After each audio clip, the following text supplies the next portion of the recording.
রামনবমী হিন্দু ধর্মের একটি পবিত্র উৎসব, যা ভগবান শ্রীরামের জন্মদিন উপলক্ষে উদযাপিত হয়।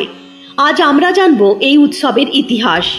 পুরাণ মতে অযোধ্যার রাজা দশরথ ও রানী কৌশল্যার পুত্র হিসাবে ভগবান রামের জন্ম হয় চৈত্র মাসের নবম দিনে।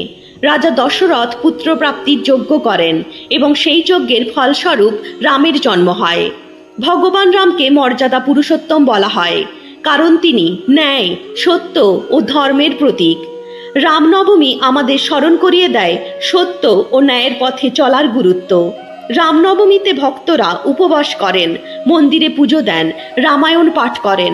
অযোধ্যায় এই দিনটি বিশেষ জাঁকজমকের সাথে উদযাপিত হয়।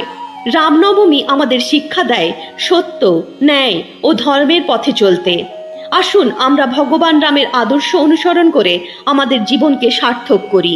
বলো জয় শ্রীরাম।